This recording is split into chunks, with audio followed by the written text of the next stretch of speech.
More exclusive Naruto Lemon videos coming out on my Boosty. You can support me by subscribing. Link in description. He was awarded many titles, but she became the only one who saw him as a simple man, with his weaknesses and desires. And she gave him the most precious gift in the world. She gave him her friendship. And he will do anything to make the friendship grow into something more. Chapters 12 to 13. Enjoy watching. Chapter 12: A Child Without a Father. Thus, independent cellular regeneration became possible after 2 days. Minori finished the report, put it aside, and took out a thin stack of papers. And now our favorite thing: complaints. Let's. Naruto nodded, watering the plants on the windowsill. In general, the wards are unpretentious, but even for them 2 weeks of drought is too much. The Konoha hospital never held meetings or meetings. The head was aware of all urgent matters and operations. She knew everything that was necessary. And Minori-san, as her deputy, brought her current documentation in the mornings. Then they had gatherings with tea and sweets, during which they checked papers and together wrote a weekly general report to the Hokage. Which boiled down to the general: "We understand, we'll correct ourselves, we won't do this again." Even if there were no special offenses. Habit. However, today they were accompanied by a Jounin, the temporary mentor of Naruto's team, Yamato. The girl herself saw him for the first time, since she could not come to previous training sessions due to excessive workload at the hospital. Outwardly, Captain Yamato resembled an eagle owl, a calm, flat, expressionless face, as if carved from wood, with round eyes so black that it was impossible to distinguish the iris from the pupil. He didn't seem to blink or show any emotion at all. But today he shifted awkwardly from foot to foot and looked at the 2 doctors. They looked at him with interest. "Naruto, we haven't met before. I am Captain Yamato, temporarily replacing Kakashi-senpai." "Nice to meet you." The girl stood up and bowed. "Did you want something, Yamato Taisha?" The Jounin awkwardly adjusted his collar, as if it was strangling him. "I wanted to ask, about those rumors, about senpai.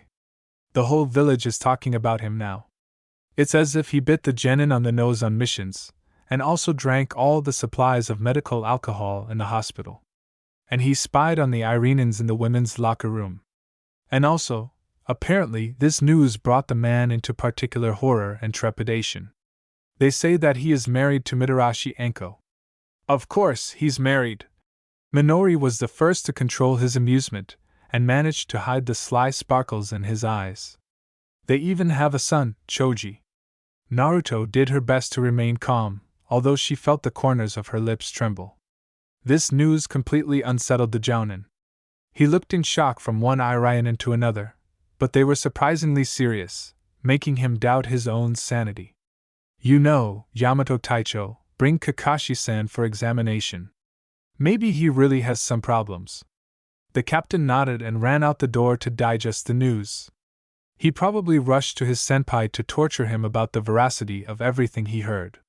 From Sai, Naruto knew that Yamato's name was actually Tenzo and that he wielded Mokuton, so she had no doubt. This month there would be no need to catch Kakashi and forcefully drag him to the hospital to check how his recovery was going after using the Sharingan. The new captain will take care of everything himself. Minori seemed to understand her motives. "And you are insidious, Naruto Uzumaki." He shook his head, chuckling. "I just feel sorry for the Irenans, who had the turn to catch the copy one." The girl chuckled in response. She had a smile from ear to ear. "But it's really time to do something about these rumors. Otherwise, we could drive Kakashi-san crazy. Everyone is already shying away from him suspiciously. Even Anko." She whistled sharply, causing the assistant to flinch. 7 plump carcasses appeared from behind a ficus tree standing in the corner. They were led by a gray mouse, Hataki. Naruto didn't lie. Hataki really was married to Anko, a small mouse compared to the others with touchingly round ears and dark fur. She had a small triangle on her chest that was white, making her color resemble a cape. Despite its diminutive size, the mouse could easily break a fighting Niken, and during the battle it made not a squeak, but a hiss, like a snake. That's why she got her nickname. They were married, of course, by their own standards, but Hitaki never cheated on his mouse. They had a son, the only representative of the second generation of mutants. The red, well-fed mouse, resembling a ball of fur, chewed on a 24-hour-to-7 basis. And he had an amazingly kind character, which was surprising given such harmful parents. Naturally, Choji. Aren't you ashamed, Daipeo? Naruto raised an eyebrow. The mice squeaked and shrugged. Some even turned their tails, expressing their opinion about such a stupid question. What should I do with you, Daipeo? She grinned, looking at the large animals with their skins shiny from good, plentiful nutrition. They rolled their eyes, folded their hands in prayer, saying with all their appearance how repentant they were, and how they are awed by the generosity and kindness of the head of the hospital. They even squealed some songs of praise. They even fell into a collective faint when Uzumaki threatened them with her fist. Artists! Minori snorted mockingly. They immediately turned their tails towards him. So, here's my decision, Mousawans. Naruto clapped her palms, attracting the attention of her opponents, who were glaring at each other with unfriendly glances. On one side there were 7 times more views. 3 days in the children's department. No problem. The countdown starts from this second. The mice nodded. Hitaki climbed onto the table, rubbed himself against the girl's cheek, and then the whole flock set off at a friendly gallop along the indicated route. The sound came from a herd of horses. Of course, the children's ward is not a punishment or a panacea for the wool infection, but they are guaranteed at least 3 quiet days. What are we going to do about the rumors? Minori looked thoughtfully after the hiding mouse flock. Post a notice on the main gate that in the hospital one experimental sample from the laboratory answers to the nickname Hitaki. Loves valerian and knows biting. Something like that, Daipeo. Naruto twirled her hand in the air and stood up again. I have to go. Tsunade-bachan ordered me to appear after my shift. Minori nodded. He was already thinking about what he could write in the advertisement, and how so that it would not cause a stir in the village. Naruto jumped out the window and rushed across the rooftops to the Hokage residence. During Tsunade's reign, the Hokage's office underwent significant changes. Now it smelled of healing herbs. One wall was still decorated with congratulatory letters from other kage, but on the second there was a detailed map of the land of fire with all, even the tiniest, villages. With her own hand, Tsunade wrote on it brief characteristics of each settlement, each factory or large production. Most of the postscripts were, of course, in Konoha. Around the table there were now tall stacks of books, thick scrolls with information that could be needed at any moment. In the corner, a cross between a ficus and a cactus, another invention of the Konoha Research Laboratory, was blooming peacefully. By the way, Hitaki had aimed his fang at him more than once, but each time his path was blocked by the impressive fist of Senju, who, for some unknown reason, fell in love with this thorn. She responded to her in full reciprocity. Once a month she bloomed with bright red flowers, smelling so intoxicatingly that visitors left the Kage's office with floating glances. On the shabby green sofa, Tsunade and Shizen liked to take short breaks while working. Now the Hokage's assistant was accompanied by the dozing Tuntun. The pig grunted welcomingly when Uzumaki climbed through the window. And why did they come up with a door if every second subordinate forgets about it? The Hokage asked rhetorically at the ceiling. The Anbu shrugged his shoulders silently. It's more convenient, Daipeo. Naruto answered cheerfully. By the way, good day everyone. I didn't forget to say hello. Tsunade got straight to the point. It is necessary that you create a scroll to seal huge amounts of chakra. She described the seal itself and the sequential stages of its application. How large are the volumes? Naruto narrowed her eyes. In her mind, she was already assessing her capabilities and knowledge. In her lessons on her grandmother's diary, she has already moved on to large-scale, complex seals. Thanks to this, she was able to change the classic version of the mentor's Byakugo. Initially, the technique of methodical healing was used for treatment without adding seals, as the first Hokage was able to do. And she assumed the presence of a huge reserve of chakra. Tsunade did not possess it, and to solve this problem she came up with Byakugo, an artificial storage device into which she poured neutral chakra, without elemental impurities, for 3 years. But Naruto could never complain about her own reserves. With the clan's blood and the Kyuubi within him, he was already beyond the capabilities of many shinobi. And she did not need another drive. The fox seal successfully coped with this role. In addition, all the body's resources were tied to it, and Naruto simply could not survive another complex seal, it would overload her system. No amount of Uzumaki's endurance would have saved him here. Therefore, they simplified Byakugo, making it part of the general storage. Another room that Naruto had to fill with neutral chakra, free of elements and demonic energy. Nothing complicated, the same filter that she used in everyday life. But the work is painstaking and dreary. And Naruto asked Kurama for help. He turned his nose, but in the end, seeing how exhausted the carrier was from training and work, he agreed. In a month and a half, the fox filled Byakugo. After all, it is much easier for him to feel and recall his own energy from the general flow of the girl's chakra.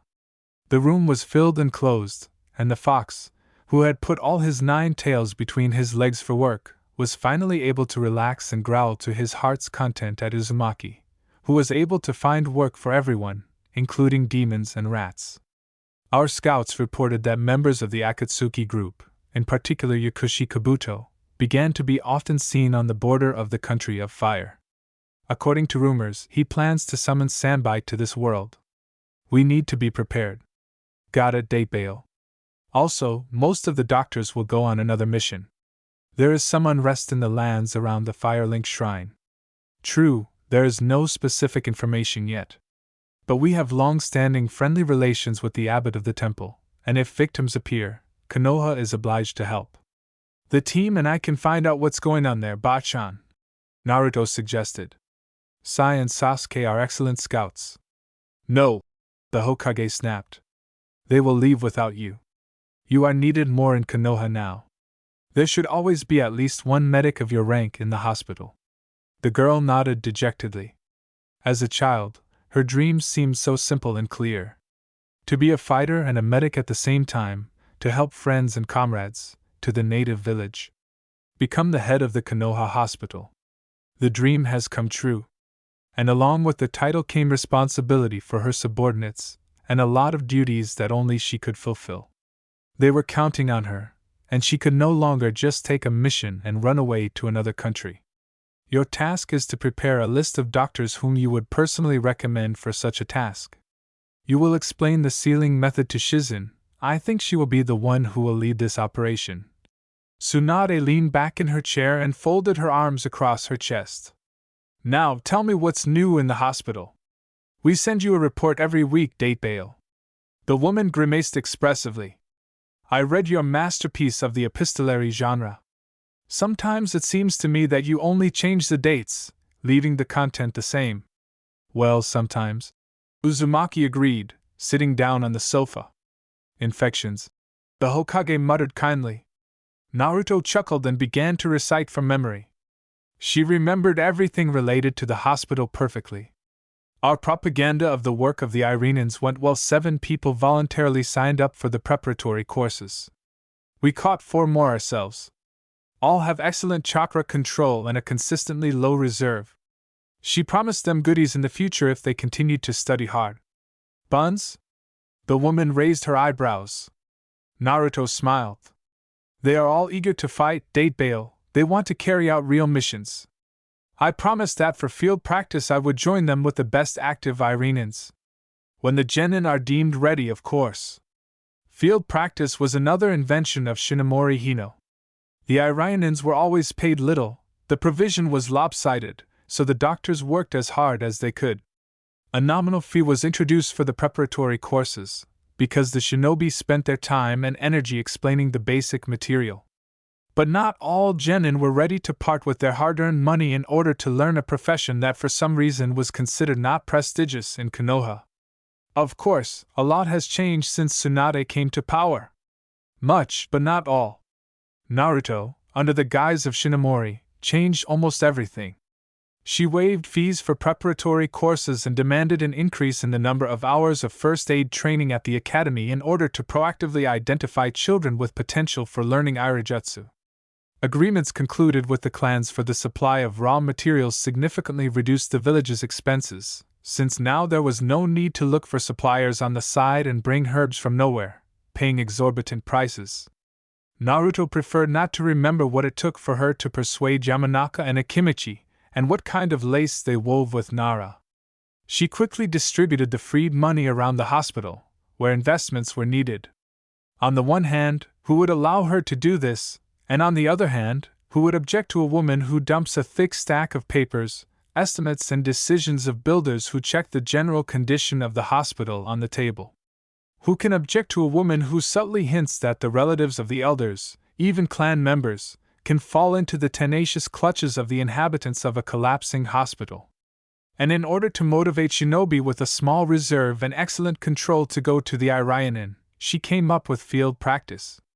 Each shinobi team, an Irionin, was assigned one medical trainee who had completed the course and received the approval of the head of the hospital. He carried out missions with them, tasks for which he was paid only a fifth less than the others.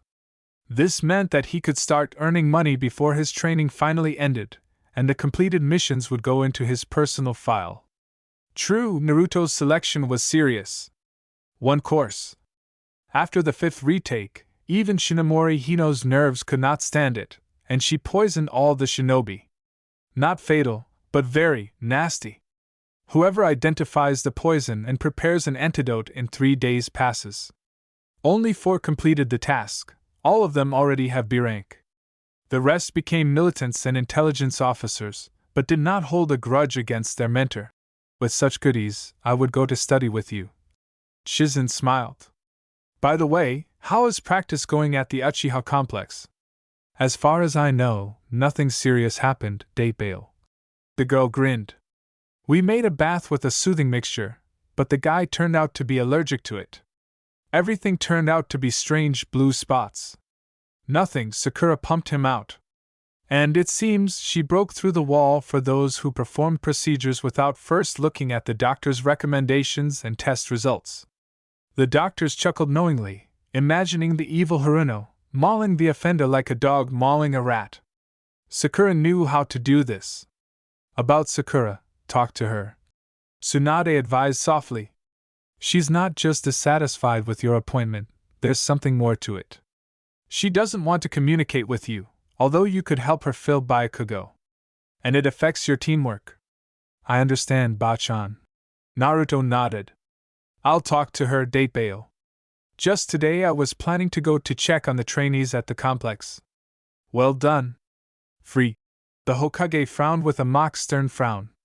Shizen laughed quietly into her fist, and Naruto flew out the window, waving goodbye to everyone, including the ANBU on the ceiling. The Uchiha complex was amazing in its scope. Numerous different springs, from simple hot springs to mineral or mud springs. Small houses, pagodas and gazebos surrounded by lush hydrangea bushes and clusters of hyacinths. Magnolia trees spread their branches, crafty irises peeked out from the grass, and lilies blossomed like stars. Only in the summer could one see such a floral madness, because autumn strictly belonged to large, hairy asters and important chrysanthemums. Their petals covered all the paths, flowing like a silk carpet over the grass. Winter boasted daffodils and modest violets paired with edelweiss. In some miraculous way, with the help of chakra, they were forced to bloom during this cold time. Well, spring smelled of cherries and plums, whose branches almost completely covered the sky. Like a special, blooming ceiling. Visitors left all worries and worries outside this closed, quiet little world and rested in it with body and soul. Naruto walked towards the laboratory assigned to the trainees. As she was told, this is where Sakura can be found. Haruno has been acting strange lately. Naruto suspected that this was not just a matter of purpose. Sakura had never been overly envious, and in recent years, thanks to training with Bachan, she had learned to look at the world more or less professionally, to evaluate shinobi not only from the position of like or dislike.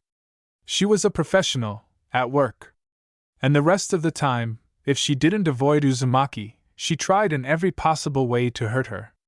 Naruto didn't understand the reason for this behavior. And Itachi was not around, he was sent on some long mission. Naruto was worried.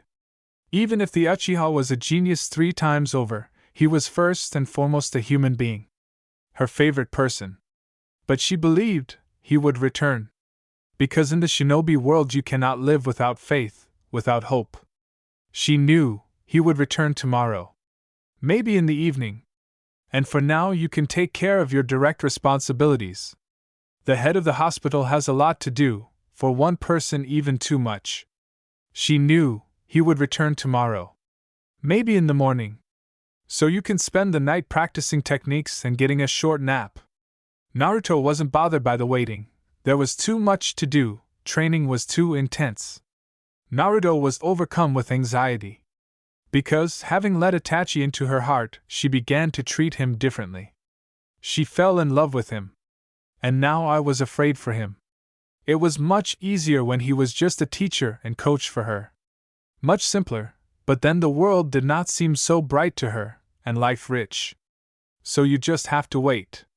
And he will return. Maybe in the morning. Sakura was rearranging the potions when Naruto entered, knocking gently. The girl cast a sidelong glance and pursed her lips. Uzumaki closed the door and put up a small barrier to prevent eavesdropping. And she sat down on a high chair opposite Haruno. Only then did Sakura put down the fragile cutlery and lean heavily on the table, clenching her fists. Pink strands covered her face. I don't understand, she said dully. I don't understand what you have that I don't have, since Sasuke-kun is hovering around you all the time. And not only him. Hyuga Niji, Rock Lee, even this Sai they. Naruto almost laughed. The reason for the conflict turned out to be wildly simple. But if she wants to improve her relationship with her colleague, if she doesn't want problems in the future, she will have to open up. And this, oh, how not easy it is. As if naked under scrutiny. It won't be easy, but it will have to be done. Sakura deserves it. If not as a teammate, then as an excellent medic, a student of Bachan. Tell me, what do you see when you look at Sasuke? She asked this question quietly, seriously, not knowing how else to approach the conversation. Sakura raised her head, but harsh words did not have time to escape her lips. She saw the frightening seriousness of her interlocutor. I see, she thought. He is beautiful, so mysterious.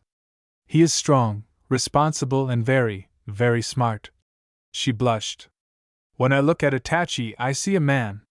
The person I want to spend my life with. He's not perfect, he has a lot of scars. Yes, he is a genius, but that doesn't mean he is immortal. It has many shortcomings. But I want to know them all. I want, just to be with him. He is an ordinary person, thinking, breathing, feeling. And I.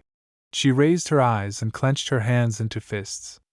And I'm scared, because I feel how it has grown into me. He is not just a part of my life, he is a part of me. The person with whom my soul rests, next to whom I feel calm. I'm scared, but if this is a disease, then I don't want to be treated for it. The apogee of Uzumaki love. She smiled bitterly. Sakura sat down on a chair and looked carefully at her colleague. All her rage was extinguished by this simple sincerity. You don't look happy, she asked quietly, soulfully. Naruto shook her head. I know that I could die any day. There are circumstances over which I have no control, Datebale. I'm not a genius, I don't have an enhanced genome. And I know that Itachi will be hurt, very hurt in this case. It would be better for me not to get close to him, not to love him, but I'm too selfish. No matter how much time I have, I want to love this man. And for him to love me. And I want to give him my whole life, without a trace. Sakura was silent for a while, looking at her hands, digesting what was said. Naruto was also silent, fiddling with the end of her braid. She really didn't want Itachi to suffer if Akatsuki managed to get to her. She sometimes felt both sweet and creepy from how much the two of them invested in their feelings. She gave herself completely, and Itachi, sometimes she doubted. Especially when he was gone for a long time.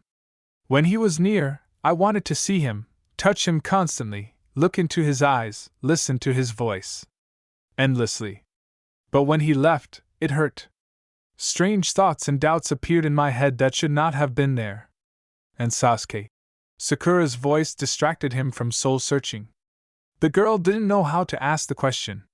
She read between the lines all the things she wanted but couldn't express to Naruto. The whole depth of her feelings. Yes. Naruto simply nodded. If you start a relationship with an Uchiha, you must belong to him entirely. You must give him everything your soul is capable of. And he will answer you the same. It's just. Sakura, ask yourself if you're ready to see Sasuke as an ordinary person. Not a mysterious hero, a mysterious shinobi, but a simple person. He has his weaknesses and shortcomings. He can meticulously seal a weapon into a scroll after checking it 3 times, but scatters things around the room when he undresses. His love for tomatoes sometimes takes on the dimensions of extreme fanaticism. I understand. The girl bowed her head. You yourself invented an enemy where there couldn't be one. Sai is my friend and former patient. I met Lee back at the academy. It was on it that I trained in the first medical techniques. Niji, Naruto grinned. Even the imperturbable Hyuga sometimes wants to take a break from enthusiastic fans in the company of a girl who will never accept him as a future husband. Well, Sasuke is my friend, rival, almost brother, Datebao. And will never be a lover. Because Itachi? Haruno grinned knowingly. Because Itachi. Naruto agreed. And most importantly, the Uchihas are always chosen, not us. Itachi chose me, not I chose him. She stood up, realizing that there was more than enough revelation for today. Bearing your soul is never easy, but sometimes it is necessary. Sakura has a lot to think about. Already at the very threshold, Naruto paused and turned her head. It was not me, nor the Hokage, who chose the position. This was suggested by the Iranians themselves. If they nominated you, I would be the first to support it. And this was also true. As a medic, Sakura suited her. In her sleep, Naruto was an extremely seductive sight. And childishly innocent. Hugging the blanket, throwing her leg over it, she turned her back to the window and the moon looking through it. Simple, distressed shorts accentuated the soft lines of her hips, and a wide tank top rode up to reveal a strip of velvety skin at her waist. But what caught my eye the most was the hair. The moonlight turned their rich color into pale gold. They were intertwined, flowing in thin streams from the bed to the floor, curling at the ends. Itachi remembered that Kushina-san also had long, thick hair. I remembered those evenings when Minato Namikaze and his wife came to their house to talk with their father about business. The men sat at a table against the wall and talked quietly. And the mother always asked to comb her friend's hair, and Uzumaki agreed with an embarrassed laugh. Blood-red, heavy strands stood out brightly on the floor, flowing around the mother's bare feet, like the endless waters of a river. Then Itachi thought they smelled like spices heated on fire. Or the fire itself. And the mother moved the brush and hummed something over her nose, gently running through the silky strands with her pale fingers, causing Kushina-san to close her eyes. In those days it seemed almost like witchcraft, mysterious and incomprehensible. Their last meeting. This time Kushina-san came alone, without her husband. And the mother again combed her long hair, humming a soft song under her breath. The strands again engulfed her legs like a deep river. The hot August air smelled of fire and spices. Kushina, closing her thoughtful eyes, slowly stroked her already large belly. Her thoughts were far away. Itachi found out later how afraid she was, how wildly afraid she was. Not for myself, for Naruto. And who would have thought that it was then that he first saw the girl he was destined to love? He imagined her scent sun, cherries and sea, warmed by her own warmth. He imagined burying his nose in the silky richness, hugging her and kissing the protruding bones of her spine. Another shadow in a spacious dark kimono landed silently nearby. Kagami-san took out a thin, elegant pipe and lit a cigarette. The smoke, writhing, rushed into the sky towards the moon. Sometimes I think, maybe I shouldn't have told her about Akatsuki? He said quietly. It only made her life more difficult. She should know what danger awaits her. Itachi shook his head, not taking his eyes off the silhouette of the sleeping girl. Kagami-san blew out another stream of smoke. Naruto is ready to fight, she will never give up without a fight, but she has already come to terms with the fact that she might die. And she is only afraid that her death will hurt you. Because he knows about Uchiha love. Itachi clenched his fists. Naruto's death, just the thought of it horrified, made the heart choke with blood, and the eyes bloom with Sharingan. To imagine that she would not be in the world, to imagine empty, lifeless eyes the color of the summer sky. A muffled roar broke through clenched teeth. He will not allow this, he will die himself, but Naruto will live. The elder Uchiha grinned, as always, reading everything from his relative's face. He won't want to. Itachi looked in surprise, and Kagami explained. He won't want to without you. Did she tell you this? It is impossible to read emotions on Itachi's face, a perfect Uchiha mask, but Kagami just grinned again. Who, like him, knew how to look through all the masks? One mouse on its tail brought it.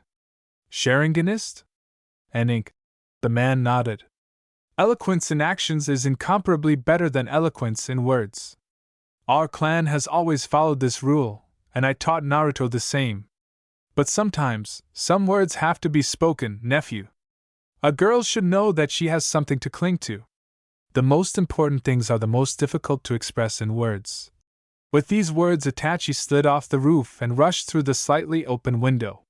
He carefully tossed Naruto's hair over it so as not to press it or cause pain. He lay down next to him on the free half of the bed, hugged him around the waist, and buried himself in the warm crown of his head with a sigh of relief. The tension from which his body was cramping gradually began to release. Naruto fidgeted, turned to face him, and buried her head in his neck, sniffing the scent with her nose. Itachi shuddered from the goosebumps that spread in waves from the place where the girl's warm breath touched his skin. You're back. Finally, date bail, she said sleepily. She still smelled like apple toothpaste. She probably went to bed late again, staying up late with hospital documents. Sometimes Itachi thought that if he were not there, no one would be able to drive the Uzumaki out to sleep, eat, and rest. From the all-consuming homely tenderness in the voice, a lump formed in the throat. I wonder if he will ever stop reacting so strongly to her? Never, probably. Itachi didn't know what to say. I was in a hurry to get to you. And then cursed, a stupid phrase like in cheap novels.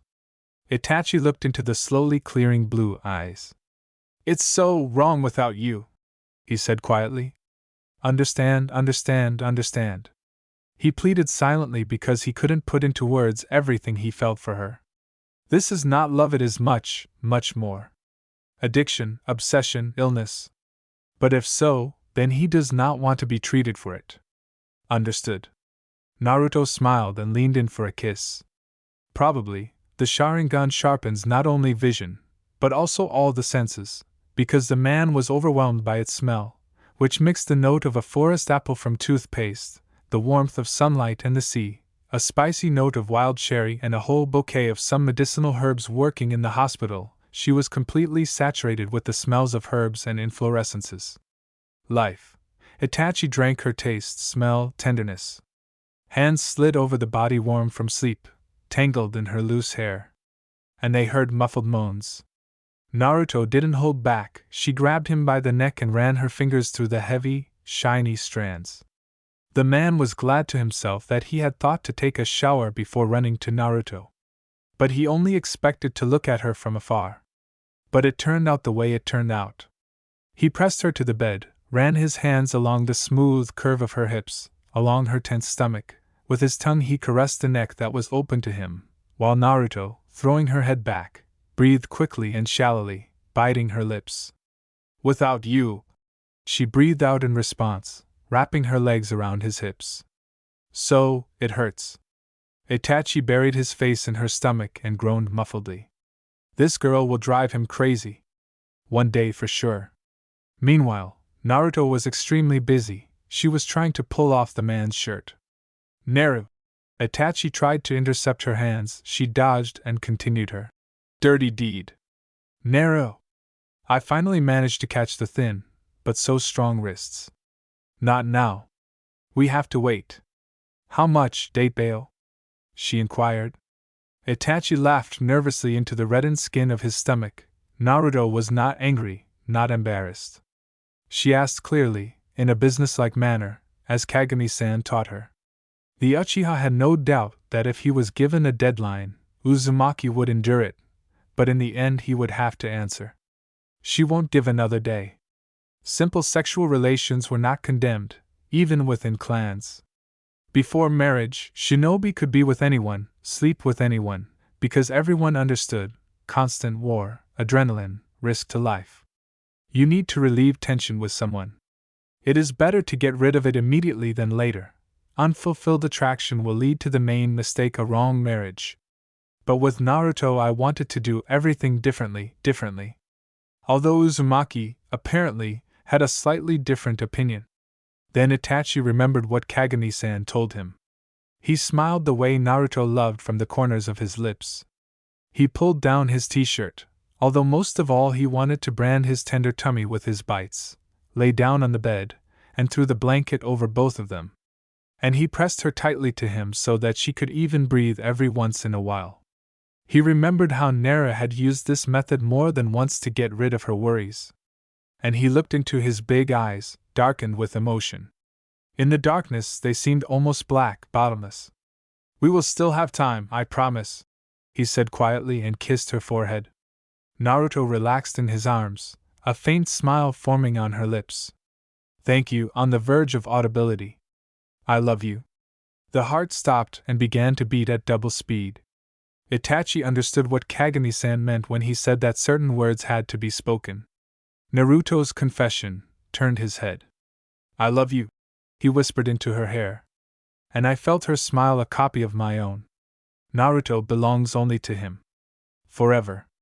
Already when he fell asleep, half asleep, he slid onto Uzumaki's chest, allowing her to sort through her hair strand by strand. And I heard the thoughtful, quiet voice of a girl talking to herself. "Maybe we should still ask Bachan for an aphrodisiac? But maybe he just dreamed it." Naruto looked through the results of the tests and examinations, and then looked up at the woman sitting across from her. "It's okay, Kurenai-san. Loads are still contraindicated. And I think, in a week or a week and a half you will have to take a long vacation. The fetus begins to interact with your circulation system." The woman smiled. "Thank you." She nodded and blushed embarrassedly. "Thank you for putting up with us, Naruto." The girl laughed. Yuhi Kurenai came to her a month ago with a slight malaise and her own suspicions, and in the company of an equally preoccupied Sarutobi Asuma. The woman's suspicions were confirmed: she was pregnant. Sarutobi turned out to be an exemplary father. Although they did not advertise their relationship and the fact that Yuha was pregnant, this did not stop him from accompanying her to every visit to the doctor, protecting her and reacting sensitively to everything, even the slightest ailment. Even too sensitive. How many times had he already resorted to the Irenans on duty because Juhi had coughed or was clutching her stomach? And his endless questions about whether it was normal for a woman to want smoked fish along with watermelon drove everyone crazy. Only Naruto had the patience, and by default she became the family doctor for this small family. Before leaving on a mission with Team Kakashi to the Fire Temple, he made Yuha promise 10 times that she would regularly visit the hospital every week. And he made Naruto promise 20 times that she would make sure that nothing bad happened to his woman and child. Seemingly clumsy, rough as a bear, Asuma was very sensitive to his love for Yuhi Kurenai. And in his own way he tried to help her in any way he could. "This is my job, Kurenai-san." She smiled even wider. "By the way, how is your team doing? I have already agreed with Mike Guy that he will take over their training. Isn't this too cruel, Date Bale?" The girl raised her eyebrows in cheerful amazement. "Well, I think if Hyuga Niji survived him, then my team will survive," Kurenai responded. They looked at each other and laughed at the same time. Something scratched Naruto's bare leg. The girl looked under the table. Anko was sitting on the floor. The mouse nervously moved its paws, let its nose and shook its tail like a whip, which made the girl afraid to stretch out her hands to it. A small piece of paper with a seal was tied to the back. "I beg your pardon." She took the message from her helpfully offered back. Yuhi nodded. A little chakra and now a neatly folded envelope appears from the seal. Tsunade's chakra emanated from him. Naruto frowned. Why resort to such difficulties? Something definitely happened. "Naruto, we have problems. Godame Hokage." A subtle hint that she needs to get to the Hokage's office as quickly as possible. Tsunade was not in the habit of using titles in personal correspondence with the head of the hospital. This means that something extraordinary really happened. Naruto looked up at the patient. She looked at the message with alarm. "Kurenai-san, I need to leave urgently. Could you pretend that we are still having a reception?" She bit her lip. If Yuhi refuses, there is a possibility that she will never be able to sneak past the elder spies unnoticed. To her relief, the woman nodded. "Run," she whispered. Naruto created a shadow clone, which immediately took her place and began to question Yuhi for the second round about all her sensations and ailments. There was no doubt the woman would paint in colorful, and most importantly, detailed, non-existent details. The girl experienced a surge of warm gratitude for such friends and patients. She shook Kurenai's hand warmly in silent gratitude. She waved her hand, saying, "Go ahead, don't linger." A mouse with touchingly round ears slipped out the door. Naruto specially created a complex henge, when one illusion is under the cover of another. There were now 6 layers in total, each of which needed to be maintained. But they were not too different from each other small animals so as not to strain the mind too much. She noticed 2 outside observers in the houses adjacent to the hospital. One was sitting directly opposite the window of her waiting room. Naruto hid in the shadows of the alley and looked back. And she couldn't help but grin. 2 former members of Root were quite professionally blocking the entire view, repainting the facade of the building. Another task from occupational therapy. Behind them, only a silhouette with a blonde braid was visible, from which there was a noticeable emanation of strong, bright chakra. So she did everything right. Getting into the office turned out to be easy. As soon as she appeared inside, Tsunade immediately put up a barrier. Naruto threw off the henge and plopped down on the sofa. Why such secrecy, Datebao? The elders took advantage of the fact that most of the doctors were outside Konoha and issued an order in which all shinobi girls needed to undergo a full examination in the hospital. They are going to place special emphasis on the reproductive functions of the body. And they sent their own Irenans to help. As they say, everything is for the good of the village. I can't refuse them. Naruto pursed her lips as she considered her options. It's not for nothing that they started this. It's not for nothing. You mean? Tsunade nodded. The elders really don't like your friendship with Uchiha Itachi and the possible strengthening of their clan at your expense. If it turns out that you can have healthy offspring, they will be able, citing the history of your parents, to isolate you from each other. They need the remaining checks only for cover. Datebao, Naruto moaned. She looked up. What do you think, Bachan? The woman smiled faintly and moved onto the couch next to Naruto. She hugged her granddaughter and hugged her close. You are very independent, Naru. In everything. And if you chose him, I will support your choice. The girl sighed shakily. Thank you, Bachan, Datebao. But this doesn't change our problem. The Sannin tapped the armrest with her neat nails, thinking. You are here to help me make the most beneficial decision for you. One way or another, the examination will take place. We have power only over the nuances. I can delay signing the order for a very long time, but then the elders will have time to draw up a sequential checklist. And you will be in the forefront of it. You can sign the order right away. Naruto picked up. But then I can only manipulate my order. The woman nodded. If the order is issued, the elders will not run into an open conflict by proposing to introduce a list as well. Naruto stood up and began pacing around the office. No matter how you look at it, there is no way out. But he must be. She wanted to have children with Itachi at one time. And it is impossible according to the elders. She can only be with the Uchiha if she is infertile, but the question is, will he stay with her in this case? Moreover, with the Kyuubi regenerating, the chances of such an outcome are very, very small. My head is boiling from such a whirlwind of thoughts. Naruto looked at her grandmother. How lucky the Hokage is she won't have to undergo this stupid examination. After all, she is like this, and so. Uzumaki froze, afraid to frighten away the thought. Then she came up and sat down next to her mentor, staring at her intently. Bachan, she began carefully. And your sterility, it. Tsunade shuddered, her eyes widened, after which she nodded absently. Yes. After Dan's death, they began to look for suitors for me in order to raise a worthy branch of a great family. She quoted someone with a wry smile. And it's not even that I just buried my loved one. I wasn't going to be Root and Danzo's Sao, then he still hoped to breed fighters with Mokutan. And who knows, maybe he could have succeeded with my genes. But I didn't give it. I'd blocked certain body functions and was declared infertile. After which she left the village. But you left yourself a loophole? Naruto narrowed her eyes. I couldn't help but leave. I know you, Datebao. Tsunade nodded again. I left it. But I'm not going to use it.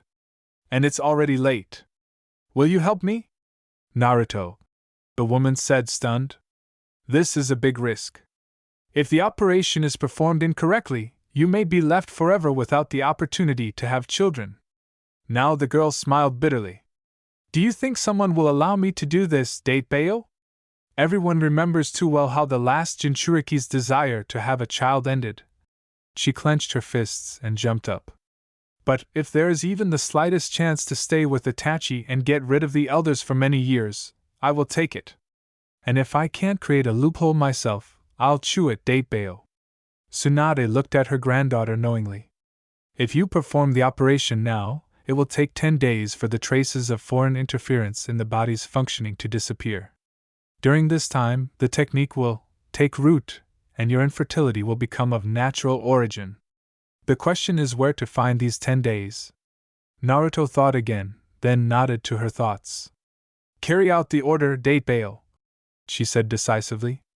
As Konoha's chief medical officer, I must ensure that everyone else passes the test, including numerous civilians. We now have very few workers to be distracted. Then the military will come, and only then the Iranians. I'm at the very end. It's unlikely that they'll give me exactly 10 days, but we'll try to hold out until Sakura returns. No one will suspect her of helping me. Everyone knows how strained our relationship is. But at the same time, I'm sure that if she notices something, she will remain silent. Why do you think so? Naruto smiled slyly. Because through our joint efforts we found out that we have one less reason for rivalry. Soon the girl returned to the hospital the same way she left. She removed the clone, released Kurenai and crawled to her home laboratory, where she literally collapsed on the floor next to the ficus tree. The whole body was still shaking and feverish from the operation. Bachan helped, but of course she had to do most of the work. An anxious, hissing Anko crawled into her arms. Naruto stroked her warm fur, closing her eyes. In fact, she was not sure of anything, but there was simply no other plan. But she will still fight, she will not give up so easily. Despite everything. The door swung open and a lathered Minori-san looked into the laboratory. With crazy eyes, he looked around the room before discovering a strange company, the management ficus mouse. Naruto, the rest of the mutants have started a riot. They ate all the doctor's lunches, and Hatake actually bangs his head on the cabinet with reagents and drug bases. Naruto laughed hoarsely. So that's why no one missed Anko. Her husband and son raised an army and distracted the enemy's attention. What else was missing, Datebao? She was indignant, continuing to stroke the satisfied mouse. They've had enough of Trophy Valerian. Tell them I have their wife and mother hostage. And leave the door to the laboratory open in case they come to save you. Minori-san also calmed down and even laughed cheerfully, but he carried out the order. And 20 minutes later the entire mouse army was already sitting around Naruto. I won't even ask about shame. The girl chuckled. But thanks for the help. The rodents began to look at each other contentedly and squealed happily. And, by the way, an idea! Naruto raised her finger. How do you like working as couriers, Date Bayo? The mice vowed to think and rushed off. A concerned Minori-san came to their place. Naruto noticed several curious faces outside the door in the hallway. Naruto, is this true? The man adjusted his glasses. The signed order of the Hokage and the elders has just been brought. Yes. The girl nodded. Be prepared for hard work and an influx of patients, because we need to do a complete check of all the female faces of Konoha, starting with the civilian population and ending with us, the Ironing. Minori was not a fool. It was not for nothing that he was chosen for the position of deputy head. Especially considering that every 6 months all residents of the village underwent a similar inspection, and the last one was a couple of months ago. This is because of you and Itachi-san. He concluded. You won't be able to avoid the checks, so… How much time do you need? He raised his eyes. 10 days. They whispered behind the door, passing on information. They spoke in low voices. There was clearly some kind of debate going on. Naruto raised an eyebrow and Minori grinned as he swung the door wide open.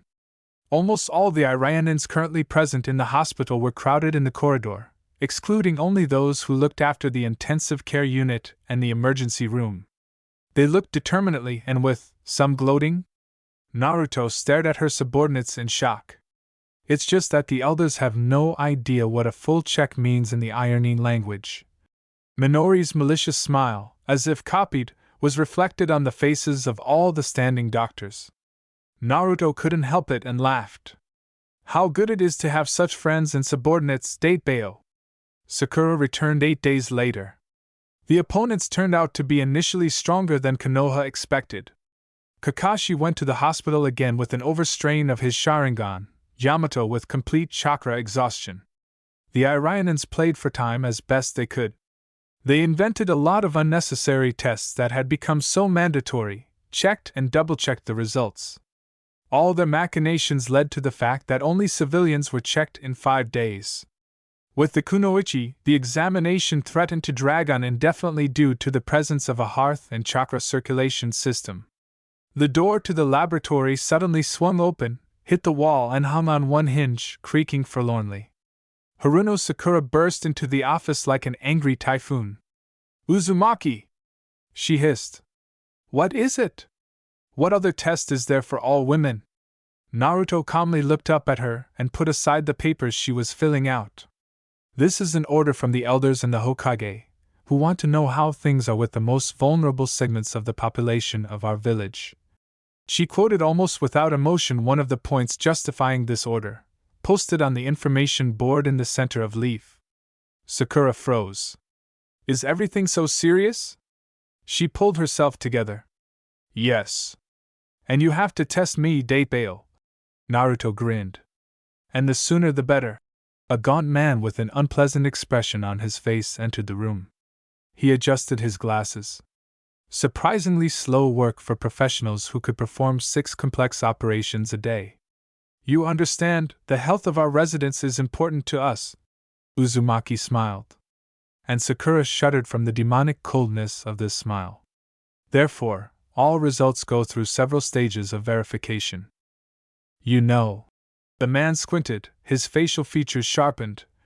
Because of such slowness, they may think that you want to sabotage the order of the elders and undermine their influence and authority. Naruto winced as if a spoonful of honey landed on a sore tooth. And Sakura clenched her fists. She wanted to hit this face as hard as she could. But she couldn't, for this, first of all, Uzumaki, as her immediate superior, would have gotten into trouble. And for some time now I didn't want to let Naruto down. No one dares accuse us of lack of professionalism, she said with hard-to-contain rage. I'm ready to conduct a full examination of the head of the Konoha hospital right now if you suspect her of anything. Do you agree, Uzumaki-san? Even respectful address in his mouth sounded humiliating. Naruto had no choice. Yes, Date Bayo. Then please go to the treatment room. Let's get started. Sakura came out first. I'm home. Sasuke took off his shoes and walked into the kitchen, where the whole family was drinking tea. Mom, Dad, brother. He nodded. Itachi raised his head, his eyes widening slightly. Are you back yet, Sasuke? He immediately stood up. I apologize. And he ran out the door. Sasuke turned his puzzled glances to his parents. Is he so glad to see me? Raised eyebrow. The father chuckled, the mother grinned into her cup. This concerns Naruto, son, Fugaka answered briefly.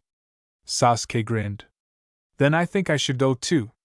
Itachi literally flew across the rooftops, as if wings had grown behind his back. If Sasuke returned, then Sakura returned too. Just like Naruto, he quickly calculated the possible causes and consequences of the Elder's order. And on the same day he received an almost parental blessing and an equally sobering kick from the Hokage. Don't interfere, Itachi-kun. Tsunade looked at him over the documents. By doing this you will only provoke the elders and create unnecessary problems for Naruto. She can handle it, just believe in her. And Itachi could only grind his teeth and believe in the unshakable will to win and the determination of his girlfriend and future wife. And also drink her with jasmine tea at night and rock her in your arms. It almost physically hurt him when Naruto pressed tightly against him. It meant that something was bothering her. Something was bothering her. Something hurts. But Naruto didn't speak, looking around eloquently. Indeed, no Uzumaki seal could save him from being tapped. As they say, even a strong person has weaknesses. Naruto managed to postpone her own examination, making the excuse that she only trusted Sakura Haruno as her longtime teammate. And only the Kyuubi seal reacts more or less normally to it. Indeed, as soon as someone approached his bare stomach, he was immediately burned by fire chakra. It was as if the fox was raging inside. Naruto attributed this to her own excitement, nervous tension. In general, she brought up so many medical terms and concepts that she completely confused not only the assistants of the elders, but also her own assistant, with whom all three of them were making up a speech. Itachi even managed to find a rationale for such a typical behavior of the seal in the ancient Uchiha chronicles, and asked the girls from the clan to delay going to the hospital a little. They agreed. The Uchiha clan was always famous for its diligence and punctuality, so no one doubted when several girls postponed the examination due to more important matters. But now Sakura is in Konoha, and this will serve as a signal to the elders. Naruto would have to weather the storm and he wouldn't even be able to help her. For the first time, Itachi regretted that he could not master medical techniques. Then he would have every right to be in the office next to Naruto. He was near the hospital in a matter of minutes. His former ANBU acquaintance was just coming out of the main gate. After he left, she went to the elders herself. Itachi? She raised her eyebrows in surprise. After which she blushed cutely and straightened her long chestnut curl, tucking it behind her ear. What are you doing here? Maybe we shouldn't pretend? He said calmly. What he always respected Yuko for was her ability to focus on business. And now, in an instant, she became an ironing, businesslike and collected. Even the blush left my cheeks. Okay. She nodded. The teacher, Sakura Haruno, and I checked Naruto Uzumaki. Accept my condolences. Your girlfriend will never be able to have children. Itachi nodded, not so much to the answer of his longtime acquaintance, but to receive confirmation of his suspicions. The elders carefully watched so that nothing would strengthen the Uchiha clan. A Jinchuriki could enter it as a wife, but not as a mother of little Sharingan carriers. Because it is difficult to imagine the power of the children from such a union. Yuko looked up seriously. I was waiting for you, she said quietly. I always waited. Don't you think it's unfair to give a girl hope now? Yes, she is certainly strong, talented, both as an ironing and as a fighter. But you are not an ordinary person either. You are a genius, heir to the Uchiha clan. You should think about your descendants, but I could bear and give you strong children. I specifically underwent examination while still in ANBU, the doctor admitted. Our genes suit each other. Behind her, on the porch, Itachi saw Naruto in the company of Sakura. A little pale, but still calm and cheerful.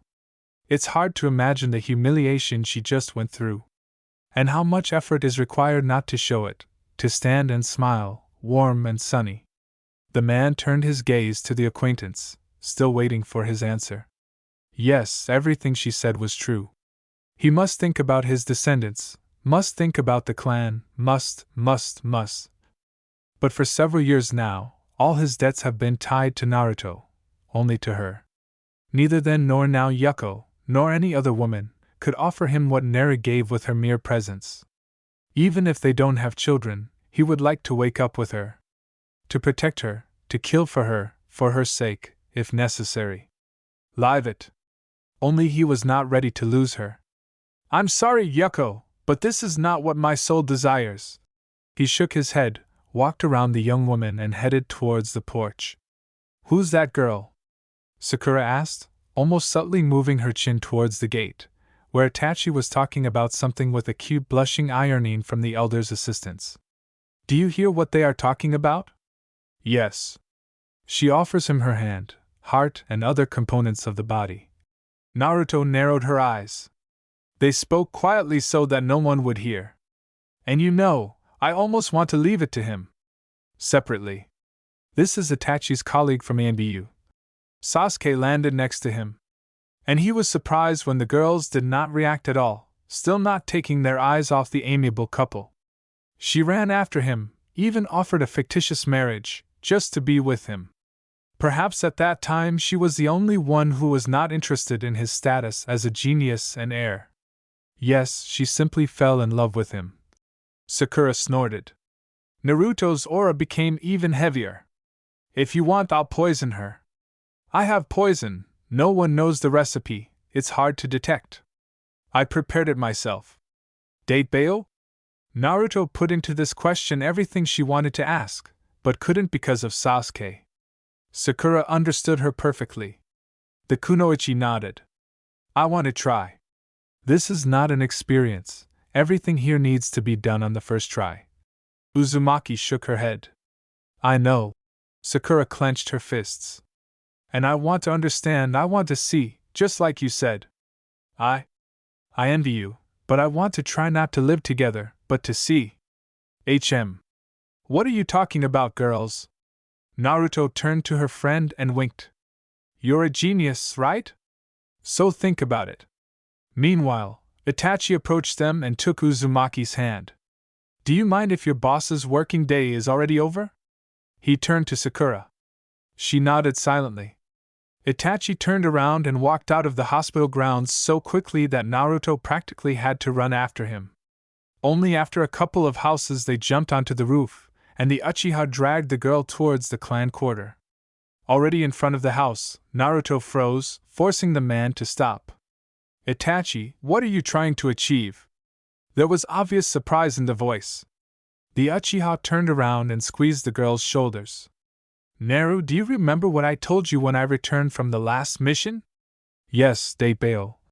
Uzumaki nodded. I want you to have no doubts. I don't doubt it anyway.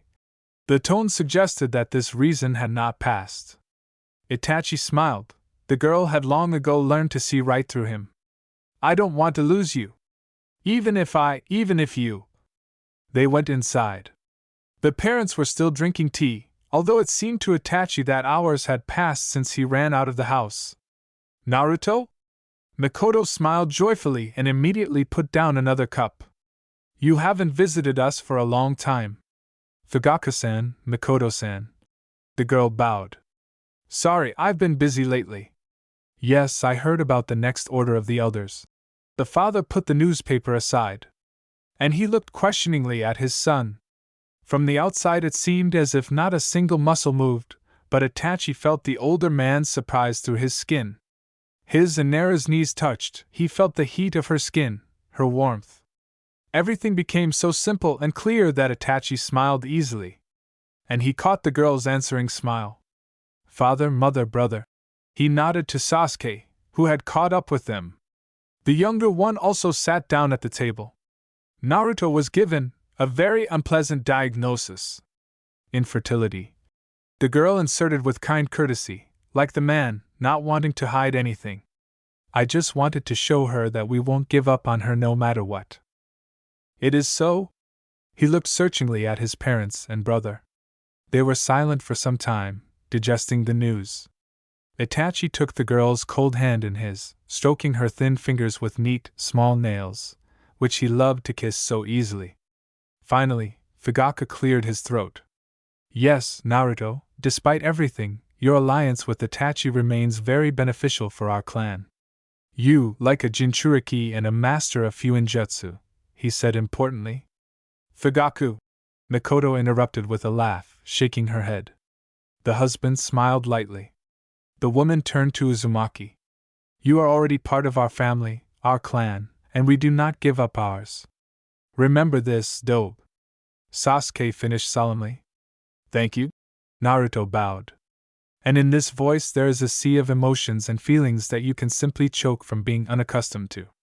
Appreciation, gratitude, respect, love and tenderness, all that Itachi felt. Are you sure nothing can be done about it? Fugaku was genuinely worried. And if earlier he was worried only about descendants and grandchildren, now he was worried about both his future daughter-in-law and his son, who adored this girl with his strange love. Yes, Fugaku-san, I'm sure. And then Naruto broke into a sly, fox-like smile. But as you know, sometimes miracles happen in the world. She put her hands to her stomach. I will believe that such a miracle will happen. Looking at the stunned faces of his parents and brother, Itachi felt like a complete idiot. And why was he called a genius? After all, the Hokage openly hinted that her granddaughter had some kind of action plan. But he didn't understand. And now Naruto subtly told them that everything would work out, that this was how she slipped out of the elder's trap. And you're right, Fugaku-san, this alliance is beneficial for me too. If only because I love your son Datebail. Like him, the man agreed. He rubbed the bridge of his nose and sighed heavily. Oh, and my grandchildren will turn out to be amazing if a miracle does happen. Sasuke couldn't stand it and laughed, and Itachi apologized and slipped out into the yard, dragging Naruto with him. Couldn't you tell me earlier? He raised an eyebrow. I wasn't sure that Sakura would support my game. The girl frowned. Still, the adaptation period has not passed to the end. She probably felt something, but remained silent. I'll have to thank her. Uzumaki looked up. Everything had to look authentic. Especially for the cute Ironine elders. Something wild and bestial flashed in her gaze. Itachi never believed those who said that it was nice to be jealous. But now he is convinced from his own experience that it is wildly pleasant. A blissful warmth spreads in your chest. But Naruto couldn't be allowed to be nervous any longer. It will take Yuko out of the way. What can you expect from Konoha's most unpredictable ninja? So he just kissed her. And Naruto smiled into the kiss. Naruto looked thoughtfully at the sheet of notes. Kurenai Yuha was not there, and Asuma had disappeared somewhere. There were rumors that the Akatsuki had been spotted near the fire temple. It seemed that they had even kidnapped their mentor from there. Asuma and his team volunteered to check it out. It seems they should have returned by now. You can't make a pregnant woman worry like that. Tell Minori-san that I went out to get some air, she said to Anko, who had become her permanent courier. The idea of making mutants as messengers took root. The mice happily ran on missions, provided that they were treated to something tasty. But who can refuse tenderly looking eyes and furry triangular faces with round ears? The mouse nodded importantly and again began an unequal struggle with the ficus. Unequal because the ficus resisted and managed to grow new shoots every day. I just learned how to absorb the chakra spilled in the hospital. Or the owner of the laboratory influenced him that way.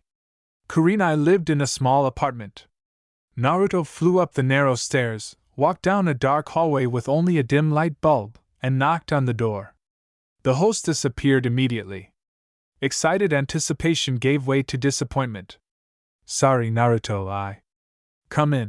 She stepped aside, letting the guest inside. Thank you.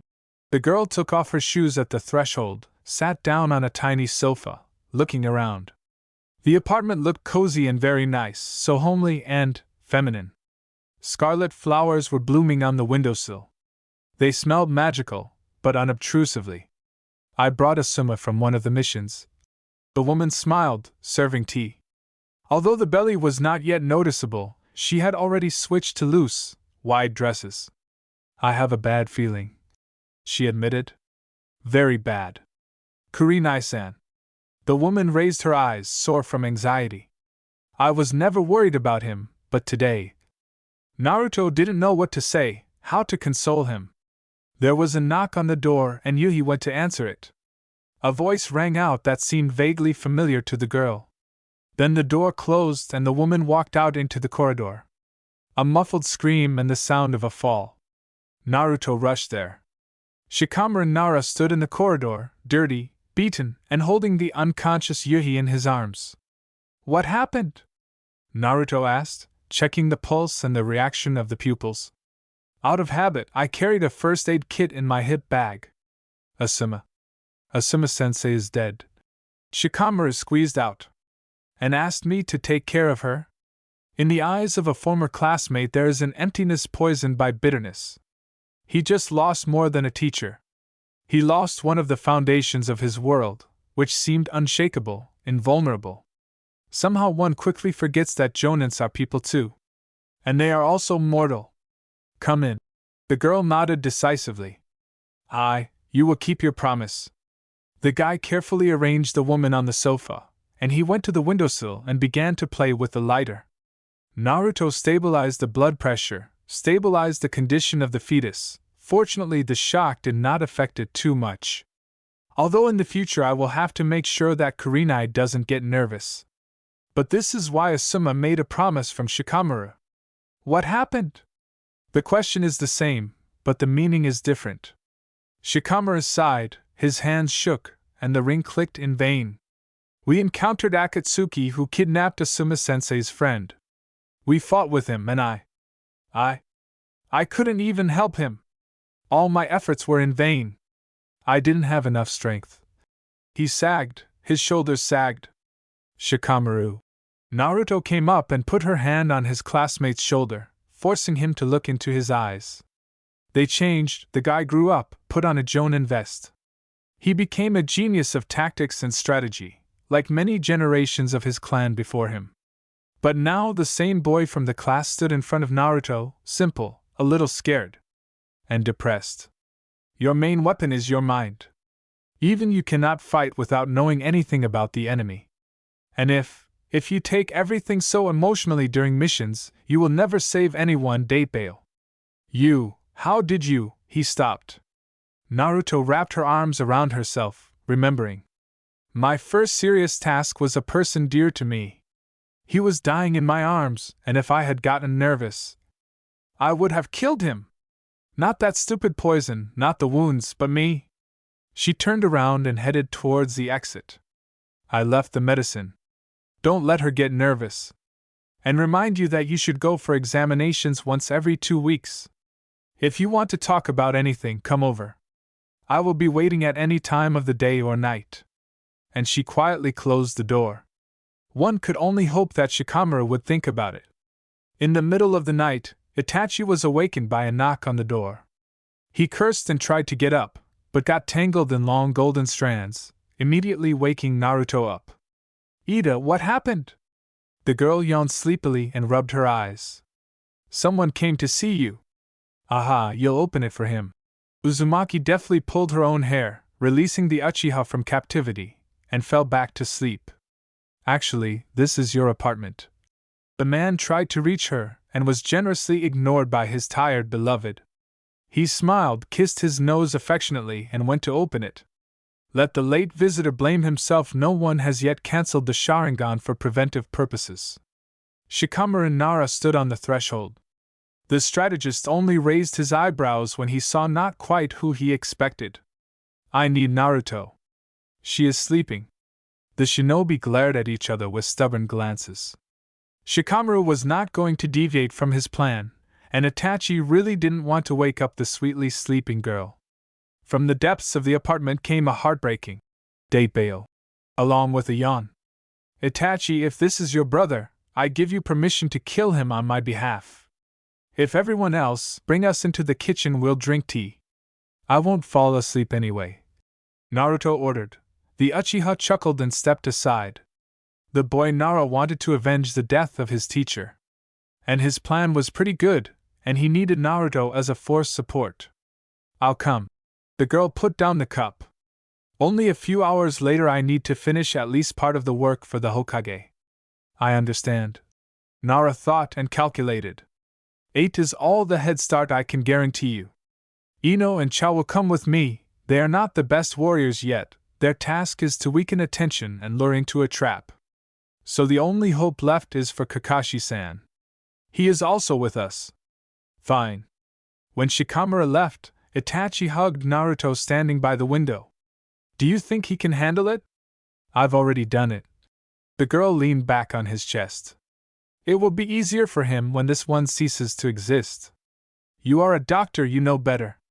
That's right, I'm a doctor, Datebeo. The Uzumaki turned around and pointed her finger at the man's chest. And I prescribe you, Uchiha-san, bed rest. I will gladly fulfill your command, dear doctor. Raised corners of the lips, a smile that Itachi gives Naruto a kiss. And 5 hours later she and her team are already setting off. Do you think we can handle it? Sasuke ran level with Naruto. Flying next to them were Sai, Sakura, and Yamato. As our pathologist says, and rule. This same principle underlies Shiki's plan. It should work, he's the best strategist in the village. From a distance they saw a huge wave of flame rushing towards their comrades. Yamato Taishu! Naruto yelled and activated wind. Tenzo added water, and together they extinguished the fire with a hurricane whirlpool. And Sasuke was already dancing with one of the strange shadows, as if woven from threads. Naruto rushed to his aid. He and Itachi are different. With Sasuke, it's like parts of a mechanism ground into each other, thought out to the core. And with Itachi, the difference in strength, skill, and experience elevates combat to the level of art. And they seem to dance in orange flashes of flame, in the black and scarlet world of Tsukiyomi. But no matter who he works with, the result is the same, they win. 2 more members of the Akatsuki organization ceased to exist. And Shikamaru calmed down. He took revenge. Chapter 13 The Final Goal. Naruto always liked the Hokage's office with its warm, almost honey-like aura of homeliness. No matter how angry or stressed Tsunade was, her office never became just a workspace. Even the ANBU were reluctant to leave here. However, now the atmosphere has changed dramatically. The gloomy Hokage sat at her desk, poring over the lines of a painstakingly written report. Naruto looked at Sakura in surprise, raising her eyebrows. She just shrugged. The teacher did not have time to tell her what happened. Sannin looked up at the newcomers. Naruto, how long will it take you to finish the scroll? She asked. Naruto mentally calculated the amount of work remaining. Due to the size of the seal, the symbols had to be completed in parts, firmly connecting them together with a script filled with neutral chakra. Delicate, responsible work. Naruto had no right to make a mistake, because in this case all the scrolls of the system would have to be redone, and the work would go down the drain for Tora. 2 days should be enough. She nodded. I'll give you a day. The Hokage snapped. Kabuto and his henchmen were spotted on a lake within the Land of Fire. I believe these are Orochimaru's surviving test subjects. And where did you find such devotees? The woman swore angrily. She turned her gaze back to the girls.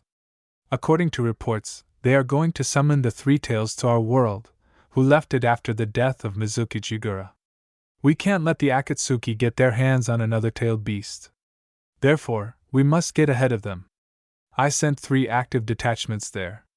I'll give you the coordinates, and when you finish the scroll, you can join Kakashi and Yamato. Shizen is already there, she knows what to do. You will help her with sealing the bijou. The woman spoke in short, chopped phrases.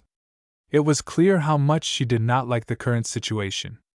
Sakura, you stay in the hospital. Take over everything from Naruto, and you will replace her. But I could help with the bijou, the girl said timidly. The hospital should always have a high-ranking physician for complex operations. Tsunade sighed tiredly, sharply, as if a rod had been pulled out of her. Now there are only two such ironing in Konoha, you and Naruto. Naruto has a larger chakra reserve, and she is also a master of Fuinjutsu. And Minori-san got sick, Uzumaki interjected. After that check, he came down with a fever. I got infected from some patient. I understand. Sakura did not show her disappointment. I can handle it. Great. You can go. The Hokage waved her hand, again delving into the reports. The girls went out into the corridor. Sorry, Datebayo. For what? Sakura shrugged and smiled. Law teacher, there should be a medic in Konoha in case of an emergency. Besides, she smiled wider. Even if for a while, I will become the head of the hospital. Naruto grinned. Let's go, I'll tell you my business, Datebayo. Naruto ran out to the lake long before dawn, when the first twilight had not yet bloomed. She stopped on a small hillock and looked around at the huge expanse of water. Somewhere there was a giant turtle hiding sandby. I even felt sorry for the little animal on which I would have to test such a complex seal for the first time in my life. In the end, she judged by her students the experiments in the hospital always took place, with noise and crash, and mandatory subsequent major repairs. Aisabu deserves it. The fox snorted inside. I didn't know you were so cruel, Kurama. Naruto mentally smiled sunnily. The way a friend and Itachi loved. At least now don't think about your Uchiha. The demon winced. And so all thoughts are filled with it. I can't. A shrug and a strange aftertaste in my thoughts, like after a refreshing summer rain. The demon grinned. It seemed to Naruto that at that moment he, like her, could see the foggy surface of the lake. And thoughtfully looks into the distance. Don't worry about Aisabu. In the last few decades, when he is reborn, he has even less brains than Shikaku. Everything is clear with the raccoon. He is the youngest, the weakest of us. He's just afraid of being a blunt weapon again. And he is in a hurry to use or kill people before something similar is done to him. But Aisabu, he hasn't shown any sense for a very long time. I don't understand why a shrug, crazy wagging of tails. He could have destroyed the whole neighborhood here. He could have killed this bespectacled guy and his team, but he doesn't do it. Doesn't speak, doesn't communicate. And it seems to me that he no longer remembers us at all. As far as I know, before that he lived in fog. Everyone there is a little more cruel. Just remember what Zabuza told us. This is not an excuse, a trifle, not an excuse at all. The fox turned away and covered his muzzle with his tails. She felt the sandby's presence. Not just as a censor. His chakra, his heavy energy, was poured into the air. And it was completely different from the Kyuubi's chakra. The fox's anger was hot, fiery, it burned, it sought to devour and destroy the person completely. And she was directed. The Kyuubi's hatred had names. And Sandbai's rage, like water, it was everywhere. Cold, viscous, and powerful, like the ninth shaft. Aisabu was not used to expecting anything good from people, and he hated everyone and everything. He simply hated, led by instincts. And now, like a predator, he was waiting to see what those who called on him would do. Those whom he considered his enemies. To him, everyone was an enemy, even his fellow demons. The fog entered my mouth, leaving a sweetish, viscous taste on my tongue. Naruto cursed as she pulled her mask over her face and activated her seals. She sent chakra through the body, cleansing it of the influence of the drug. Who would have thought that the fog here has hallucinogenic properties? The girl, as usual, took out a scroll and sealed into it a small tentacle that had inadvertently crept up to her. We can study it later, at home in the laboratory. After all, fog is just condensed water, nothing bad will happen to it in the scroll. Out of the corner of her eye, Uzumaki noticed something interesting. A light that flashes brightly with a flame, then almost goes out, like a candle in the wind. And the same aura, the same heaviness, emanated from him as from the lake. The girl frowned. Had the Jinchuriki Aisabu really appeared? I knew it was you, Dobe. Sasuke appeared silently behind him. Naruto shuddered, the light flickered and went out, as if it had never been there. She turned to her friend. She raised an eyebrow and pointed to the mask. He chuckled, but obediently activated his Sharingan. I see you've already figured out the properties of the fog. He chuckled. But we were running after Lee for almost 2 hours when he inhaled this stuff. It seemed to him that he did not have enough power of youth. Naruto laughed. Together they headed to the temporary shelter of the Konoha shinobi.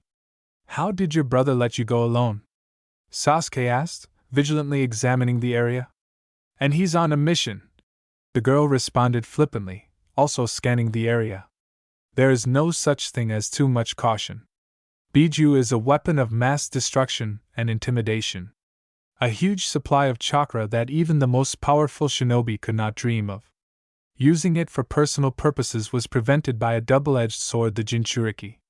On the one hand, it protects people from the demon, and on the other, the demon from people. And most often, the bearers shared with the Biju not only one body, but also one fate, fear, hatred, contempt of others. But they have never tried to use them openly. It is fraught. If the countries found out that a Biju without a carrier had appeared somewhere, this could have resulted in a war on a local scale. And no one would care on whose territory the beast appeared.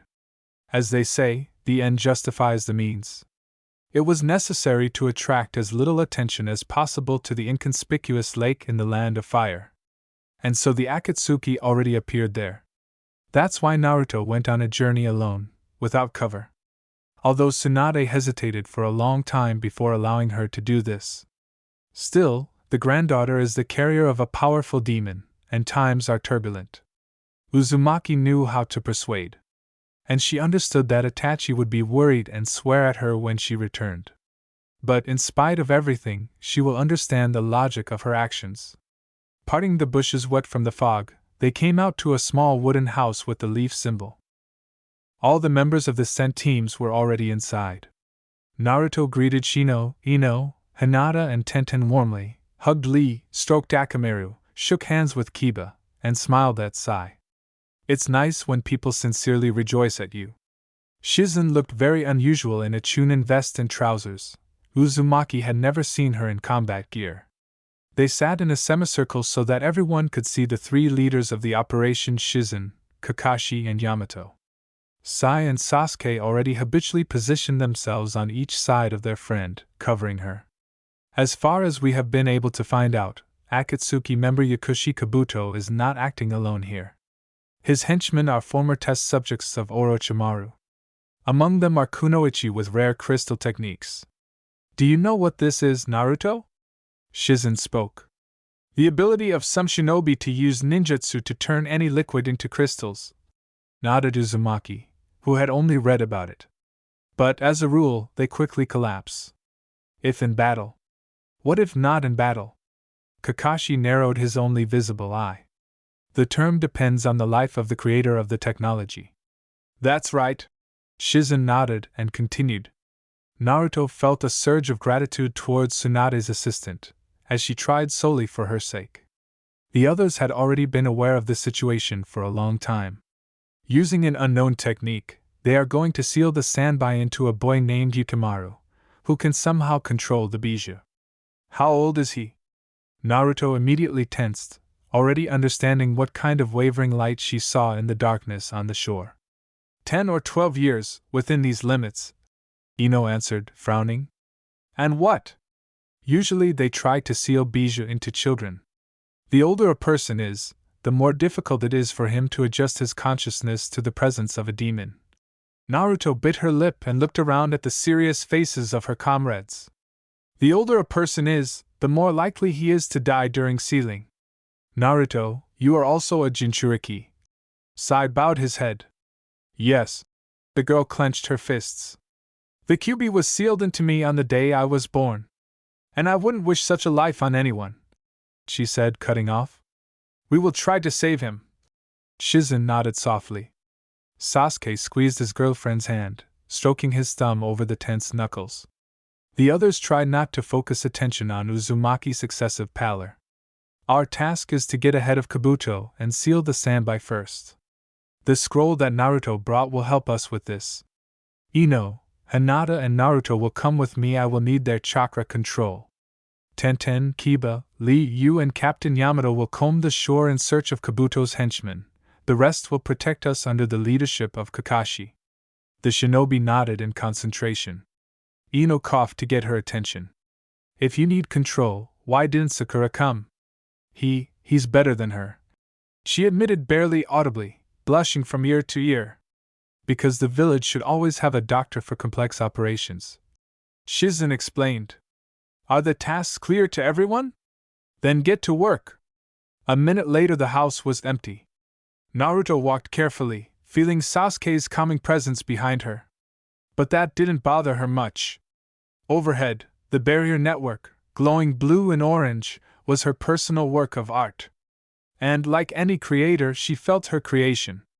Previously, she had only read about this in her grandmother's diary, but now she, along with a huge invisible net, covered the entire lake, felt the bottom and rocky shores, looked through every wave in search of a giant turtle.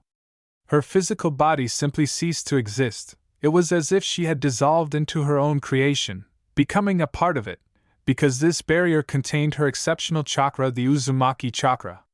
These letters that glowed above her head, she wrote them out during the long nights. And she put her strength and a bit of blood into them to make them more powerful, stronger. If Bachan had found out about her self-will, she would have personally sent her to a hospital bed. But now Naruto was proud of herself.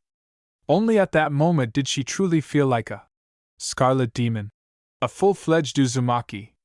Behind her, a wall of crystals collapsed into the water with a crunch and roar, and Naruto was forced to return to reality. Only then did she notice how difficult it was for Ino to maintain concentration, how a drop of sweat was creeping down Hinata's neck, how painfully Shizen's lip was bitten. She, accustomed to constantly cleaning the chakra from the Kyuubi energy, to constant dosing and filtration, had no difficulty maintaining a pure, directed flow, because this is what she had been doing all her life. But the rest had a hard time. Naruto? Shizen raised her eyes to her colleague. The network found it, be ready to seal it. Naruto nodded. The kunoichi, who called herself Gyurin, almost reached them when two Naruto clones with water Rasen Shuriken appeared on her way. There was no need to launch them at the enemy, because, spinning, they created a saw effect and easily broke any fragile barriers on the way. Naruto was once again proud of her own success.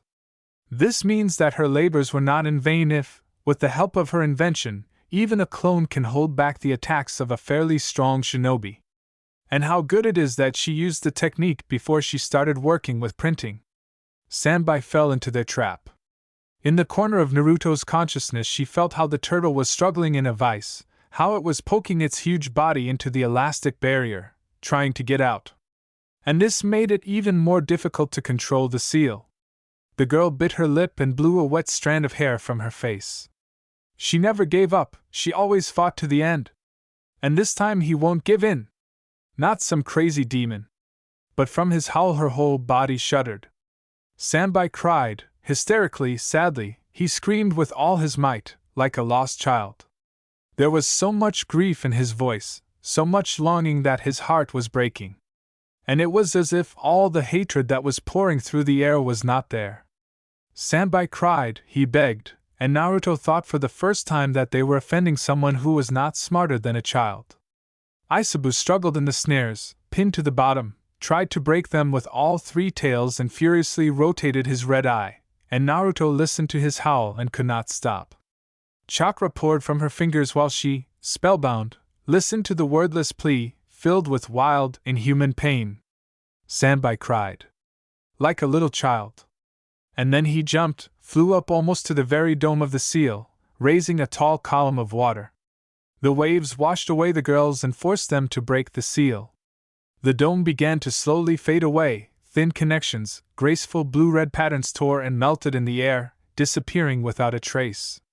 Only Uzumaki has enough strength for a second attempt. Isabu roared in triumph, the dull, growling notes turning into a piercing cry of warlike joy. Like a huge building, it rose above the stunned shinobi. After which he went straight to Gyurin. Sasuke caught Naruto, who was almost choking. Lee helped Tenten and Ino, while Shino caught Hinata. Shizen got out on her own, and now they all looked in horror at the fast-moving Bijou. A ball of sparkling chakra began to form near his mouth, covered with horny plates. And 2 water balls rushed towards Gyurin with great speed. She was washed ashore on a small island. The Bijou targeted her with the sharp spike at the end of one of his tails. Well, I do not. Uzumaki hissed furiously. I won't give up so easily. There was another technique that was considered to be almost an improved Uzumaki genome. Chakra chains, with the help of which they could not only attack or bind the enemy, but also bind the Bijou, even drink someone else's chakra. During training, Naruto was able to create no more than 3 or 4 thin chains, and she did not tell anyone about this skill, so as not to be disappointed ahead of time. I didn't like premature conclusions. And I still didn't think that I had worked the technique perfectly, but there was no choice. Kakashi was wounded, his spine was hurt in the battle with Gyurin, the rest were beaten by her assistants. Even Sasuke is still blazing with his activated dojutsu. Date Bayo. Naruto arched over and made seals, wanting to protect with all her might. To protect the exhausted, almost unconscious Ino, who was holding on only to her stubbornness and pride. Modest Hinata, who always encouraged her. Sasuke, friend and almost brother, Sai, the best patient. Shizen and even the unbearable, always running away Hataki. To protect those she considered her friends.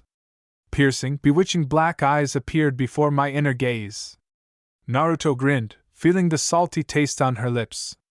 Along with the exhalation, blood splashed out of the mouth. From his chest, where Byakugo's mark was located, a whole bouquet of elegant, but incredibly strong golden chains with spikes on the links and hooks on the ends burst out with a ringing sound. They entangled the 3 tails and slowed his progress. Naruto wheezed as the chains tightened, but she held them. For the first time, she felt something that was not there during training. These chains are part of her blood and her strength. They were always with her, like an Uzumaki legacy. And she can control them, you just have to understand how. Naruto? Sasuke's amazed face appeared before his eyes. You can't wait, Date Bayo. The girl wheezed and tried to get up. A friend immediately grabbed her arm, and Sai arrived on the other side. Slowly, very slowly, she began to pull the chains into herself. Link by link, carefully bringing the 3 tails closer to them. The turtle struggled and tried to escape, but Naruto maintained his concentration. Despite the cold weather and the chilly fog, sweat rolled down her face and stung her eyes. My throat is dry. Get the scroll. She wheezed at Shizen. Are you sure? She reached for the heavy package. No, Date Bayo. Naruto shook her head, not taking her eyes off the Sanbai's approaching shell. But we won't have a second attempt, I won't cope. Okay, let's try. The medic, with the help of Kakashi and Shino, unfolded the scroll where the Bijou should have landed. Naruto continued to pull him towards herself, although she felt the hellish resistance of the demon who did not want to be captured. I literally saw how her reserve was drying up, how the stone floor in her personal catacombs was revealed. But she couldn't do otherwise. A woman with blue-black hair rushed towards her. She created a transparent scarlet dragon and tried to cut the chains.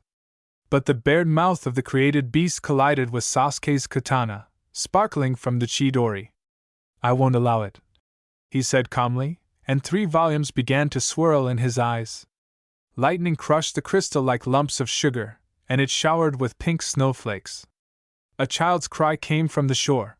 Mistress Gyurin. And a shining column of bluish chakra hit the sky.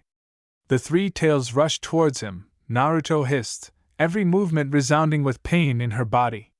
It's as if the spikes on the chains are hurting her from the inside. Sanbai fluttered, moving his whole body to get out. No, to get to the one who can subdue him. Naruto felt wild anger again. Shizen, take the others away, Date Bayo. She shouted, pointing at the mortally tired guys. It won't be possible to seal it today. He wants to get to the boy. I'll detain him, and you take the boy away. I understand. The woman nodded, handed the tired kunoichi to her comrades, and she quickly rolled up the scroll. And she rushed to the chakra pillar. Sasuke sat down next to him. I will not leave you. SAS, brother will take my head off, he muttered through his teeth, without taking his eyes off the frozen Gyurin. The woman looked at the thinning pillar of light with concern before turning back to Naruto. Are you sure he wants to attack Yukimaru? She asked. Her voice matched her appearance, bright, provocative, and at the same time sensual.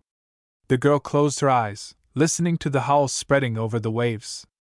The Kyuubi inside made her extremely sensitive to demonic energy. Yes. She nodded decisively. He hates and fears that he might be put in a cage again. And he understands that they can. Where are you from? I'm a Jinchuriki. Naruto raised her head defiantly. Isn't this what you wanted to make of the boy? It would be better to kill him. You wouldn't wish such a fate on your enemy. Yes, she became friends with her Bijou, began to trust him as her best friend. Yes, Kurama trusts her, cares and protects her, but not everyone is so lucky. Many went crazy, unable to cope with the power within. Like Gaara and Shikaku, they were never able to get along in the world. Gyurin jerked as if struck. How long can you hold off the three tails? Turning pale, she whispered. I don't know, Daipeo. Naruto clenched her fists. This is my first time using this technique, it is too expensive even for me. I'm still not used to it yet. I understand. The Kunoichi nodded. Hold on for a couple of minutes. I'll try to distract Sanbai. Why do you need this? Sasuke narrowed his eyes suspiciously. Because I want to save Yukimaru. And as long as you have the same goal, we are on the same side. She rushed forward, the Uchiha followed her. Sanbai easily brushed aside the Chidori, his thick shell protecting him from the fireballs. Naruto coughed violently when someone landed next to her. I won't hold out much longer, she whispered. The chains swayed and quickly retracted inside with a subtle ringing sound. It was dangerous. The girl wiped sweat from her forehead. And she laughed hoarsely. The attacks of Sasuke and Gyurin bore fruit. Sanbai forgot about Yukimaru and went underwater.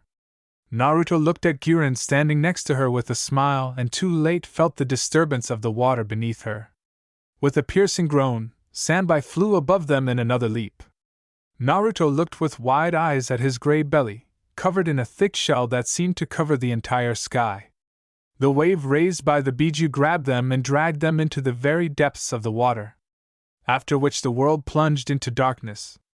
Sasuke looked with wide eyes at the place where Naruto had just stood. My eyes burned with fire, and my brain was splitting from the tsunami of information that had fallen. He saw everything around him, every movement, every vibration of chakra. And he went crazy. Liquid flowed down her cheeks, too thick for tears.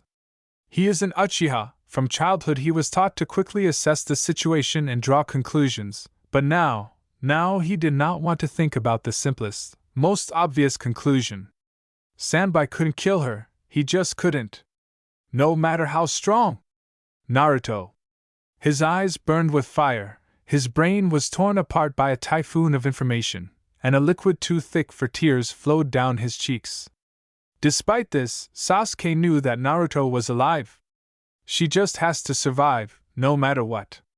Although the Sharingan that blossomed in Mangekyo's eyes persistently tried to convince him otherwise. A dark, gloomy room with high ceilings. It was as if someone had sculpted him from clay of all shades from dark brown to light, almost sandy. An unknown sculptor imprinted a pattern on all surfaces, repeating the plates of the Sanbai's shell and tails.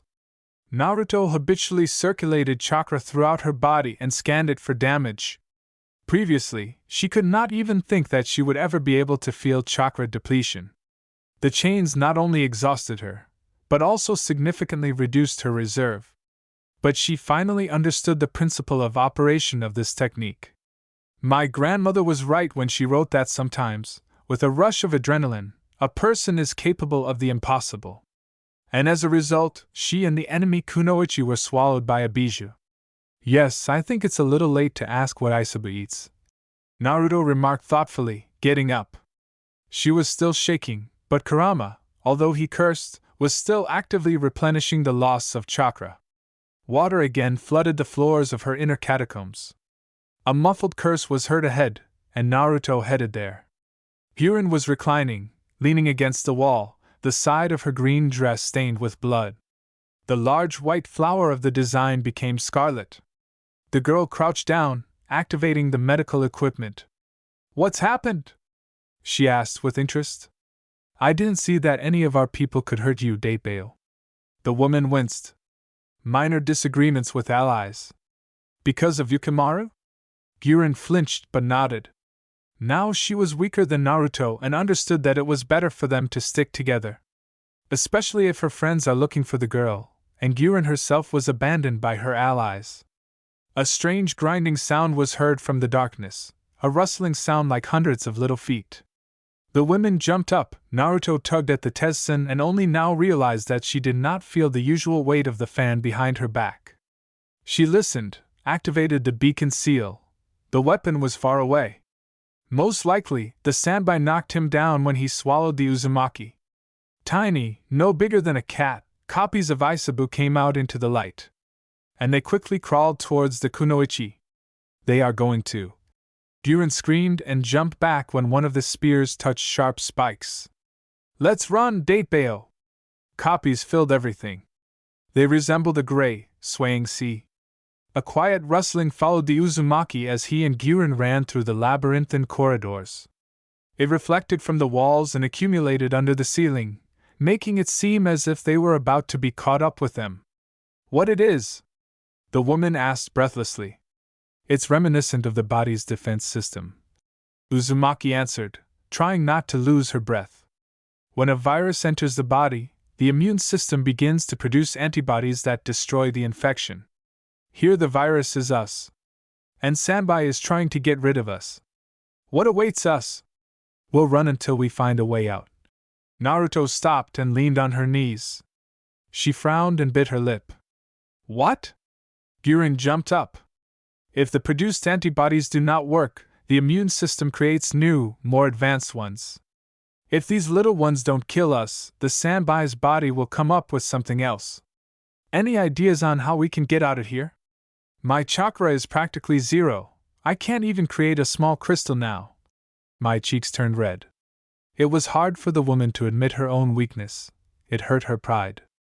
Naruto listened to herself. The reserve of strength has not been fully restored, but she is still an Uzumaki. And what she calls a half-empty reserve is beyond the capabilities of many shinobi.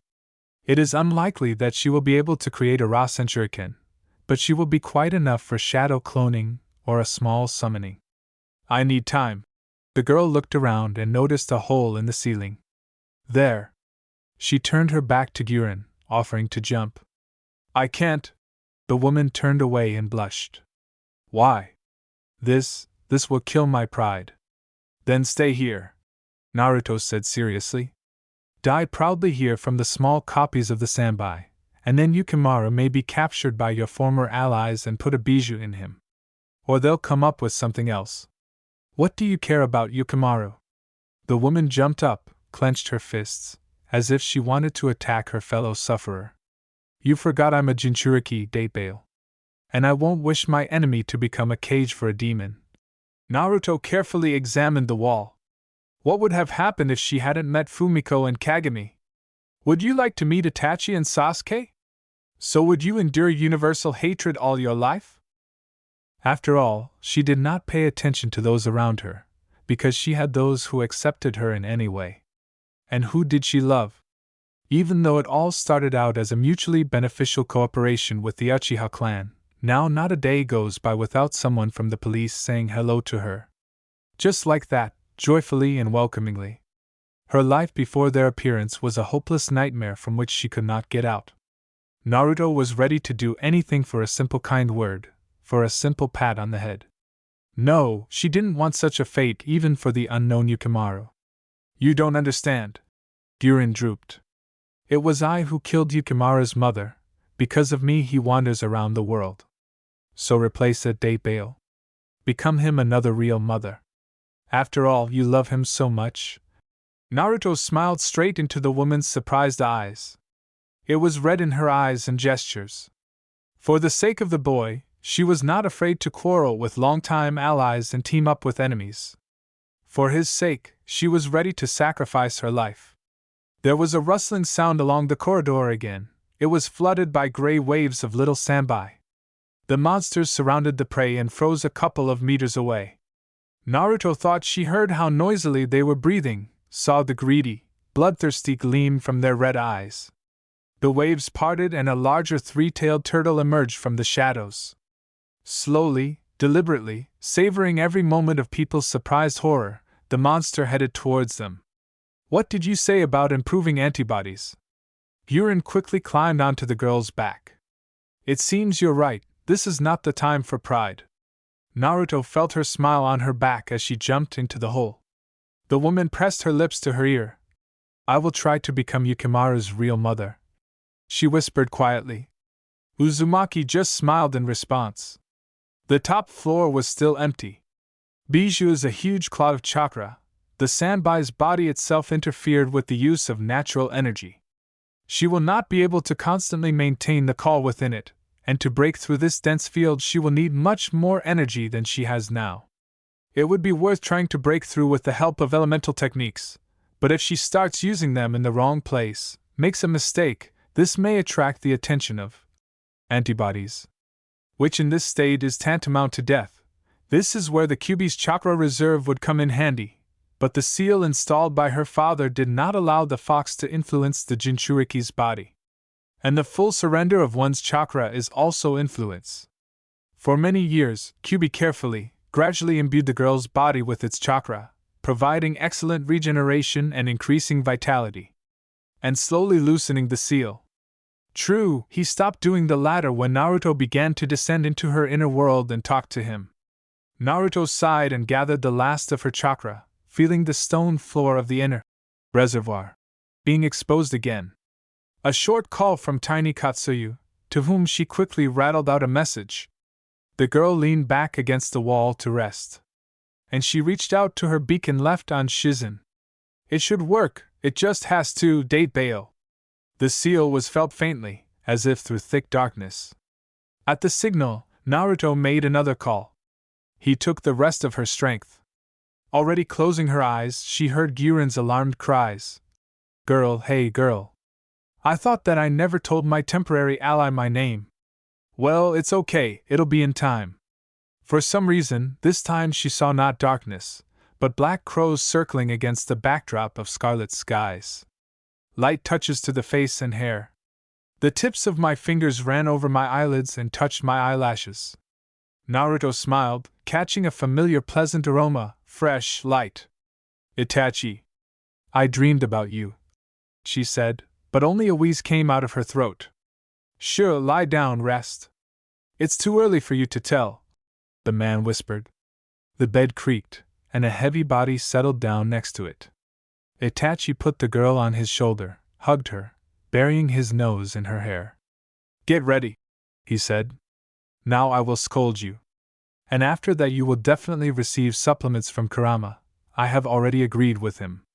Naruto opened her eyes in surprise and then closed them with a groan when the daylight hit her face. Having blinked, she acted more carefully. Itachi looked exhausted, tortured. Regret stirred in Naruto's soul when she realized who was to blame. I'm sorry, she whispered quietly, not risking speaking out loud again. She ran her fingers over the dark circles under her eyes and touched the deepening folds of her nose. Sorry. Itachi grabbed her wrist and buried himself in it, sighing shakily. What happened there? Katsuyu managed to convey your message to Shizen, after which she immediately disappeared. The detachment immediately went to the lake. Kakashi and Sasuke used Chidori to make a hole in the Sanbai's barrier, and in his shell. That Kunoichi Guren, she dragged you for several hours from the place where the whirlpool we caused threw you. What about Sanbai? Akatsuki got him. Naruto's face drooped. All their efforts were in vain. I'm sorry, she whispered again. The Akatsuki took a beating on your squad. Ino and Hinata were unconscious, Kakashi was injured. With such powers, you simply would not be able to continue the sealing. Itachi spoke evenly, calmly, as he read out a report. But suddenly he grabbed the girl by the shoulders, shook her, and carefully laid her on the pillow again. The pattern of the Sharingan was spinning in the black eyes. All this time you were in critical condition. By creating a call and making your way through the Sanbai field with it, you have exhausted your entire supply of spiritual chakra and have already switched to physical chakra. A little more, and the same thing could happen to you as to Gaara. You were saved only by the vitality of the Uzumaki and the regeneration of the fox. Even the Kyuubi couldn't help you from the cage. Sasuke's Mangekyo awakened. He and Sai took turns dragging you to the village. Itachi breathed heavily, burying his face in the girl's neck. I almost lost you, do you understand that? Sorry. Naruto ran her fingers through the heavy, smooth strands. But you understand that I won't change. I will still get into trouble, I will fight. And I will do everything in my power to win. I understand. Itachi nodded. But this doesn't make it any easier for me. And I can't even lock you anywhere you can break any barrier. Or ask your rats? He chuckled. Naruto laughed, realizing that she was forgiven. So you won't scold me anymore? For this, no. The Uchiha shook his head. Then, maybe you'll kiss me? The girl squinted slyly. And I felt the gentle touch of Itachi's lips, his breath on my skin. She arched, trying to get as close as possible. But now you can't, because you're on sick leave. I am the head of the hospital, I am a doctor, I myself know what is best for me, Datebao. Naruto snapped. Their kiss was interrupted by the door opening. Sakura flew into the room. Not paying attention to the ambiguous position in which she found her colleague, the kunoichi rushed around the ward. Uzumaki, since you woke up, take back your post. She almost screamed. I didn't know what I wanted. I didn't understand. I was clearly in a state of passion when I planned to become the head of the hospital. Yes, in a state of passion, it seemed that Sakura was trying to convince herself of this. What's happened? Naruto asked with interest. Itachi was in no hurry to let her out of his arms. Moreover, in front of them was Sakura, who herself was running for the Uchiha. Patients, employees, diagnoses, tests, I understand that. Sakura waved her hands. But mice, valerian, chess and tea parties with suppliers, mice again. No, I can't stand this. So I solemnly return your position to you and take the weekend off. But I can't, I'm on bed rest. Naruto smiled. We'll fix it now. Sakura came up and scribbled a couple of lines in the medical history. Now you are absolutely healthy. So, she thought, putting a finger to her lips. I did not forget anything? Mice, robe, ficus. She listed. Bandage stories. Everything is. I ran. And she rushed out of the room. Original, Datebao. Stated Naruto. She turned to Itachi. What happened to Guren and Yukimaru? The man reached out and handed the girl a small, neat crystal of rich pink color, in which a blooming camellia flower was imprisoned. There was a small note attached to it. Thank you for opening my eyes. Naruto smiled and looked up at Itachi again. The man hugged her and took her hand. My task is reconnaissance in a neighboring country. He was silent for a while, looking at Naruto seriously and worriedly. The Four Tails was caught by the swordsman Kisame, Kabuto's partner. That's why he wasn't at the lake. Now Akatsuki's last target is Kyuubi. They will come for you.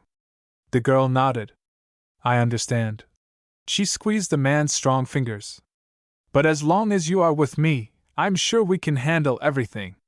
They were silent for some time, just enjoying the comfortable silence that reigned in the room.